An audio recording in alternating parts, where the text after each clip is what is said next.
Whenever we finish a project, we do a lot of soul searching. A lot of reference got kicked around. The Seven Samurai, the Magnificent Seven. We talked very early on about showing off a more human approach to Spartans. We definitely focused on trying to go back to sort of the core of what made Halo CE, the Combat Evolved, the sort of phenomenon that it is. I remember my first time playing Halo, and I was in that first level, and after winding through these technical corridors, fighting aliens, and then I step out into this world, and it just opens up in front of me, and it's beautiful and alien and huge. That was a sort of seminal moment for me, and I think that's part of what we want to capture in Reach.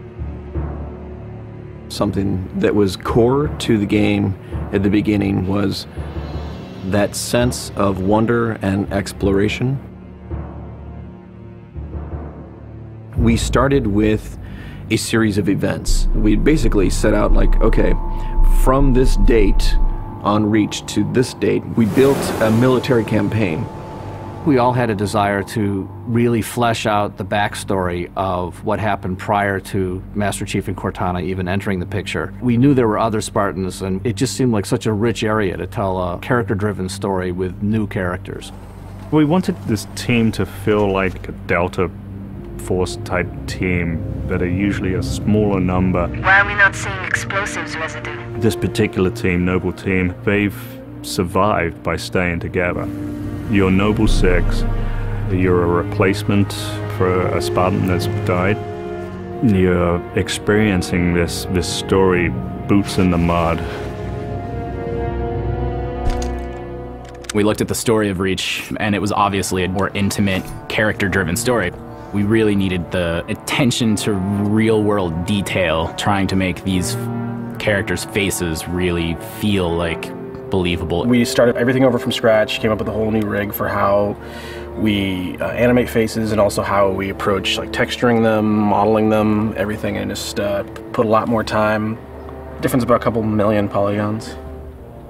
We absolutely want Reach to tell a human story, and that's going to require us to invest significantly into higher fidelity models, much more open environments, larger numbers of AI than ever before in a Halo game. To pull off the vision for what we had for this game, we ended up gutting almost every part of the engine, retooling things to make it run faster, to make it run better, it looked better. We had to throw out all of our technical systems. We had to then throw out the content that went with it because that content didn't represent the new bar we were going for. Copy that, on our way. Don't need command to tell me. Been on hers half my life. Let's shoot it. We've got a great team of guys, and they could take motion capture and they could make the poses way more dynamic, way more expressive. Those changes bring out the life, they bring out the style of our characters. We had probably 4 times the amount of polygons to play with this time around, which gave us a lot more freedom and creativity in what we wanted to achieve. When you look at total engineers that are actually putting code that are actually affecting this game, I mean, it's massive, 30+ guys. It's crazy. When you shoot a rock face, you'll see sparks, rock chips, dust. In Halo 3, we had a maximum of 100 colliding particles. In Halo Reach, we have thousands. We've got much more customizable Spartans than we've ever had in the past. The number of polygons we can draw at one time has skyrocketed. It's changed the way we build things up close as well as out far. This is where Noble Team arrives, and then you're going to work your way down, all the way down these terraces.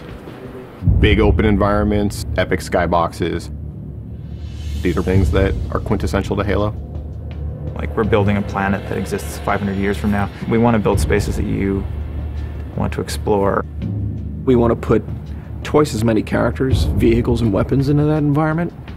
That's going to require massive improvements to the way we handle our artificial intelligence in the game. We now can put so many AI in an encounter that you can put 4 Spartans, the player, 8 Marines against 30-ish Covenant, and that's an actual serious challenge.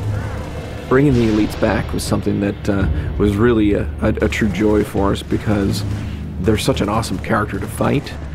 What if the Spartans and the soldiers don't actually understand what the aliens are saying? What's that going to feel like? What if we can get back to having the aliens feel really alien and threatening? these people and this planet and this story deserves something new and different. Just a different underlying sense of tragedy, heroism. We're rebuilding everything from the ground up.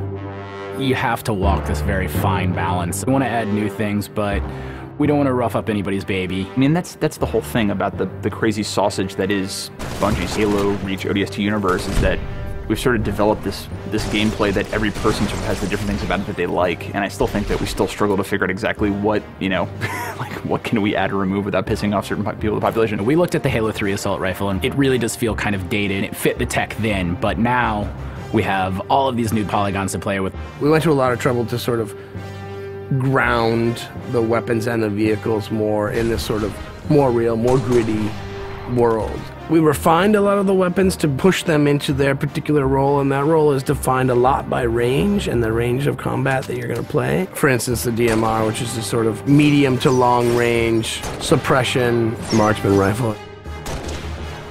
It's going to be a sandbox game. It's not going to be a carefully scripted game where every movement of the AI is controlled by a mission designer. It's much broader than that. It allows the player to deal with encounters in their own specific way. There's definitely going to be offhand grenade throwing. There's definitely going to be vehicles.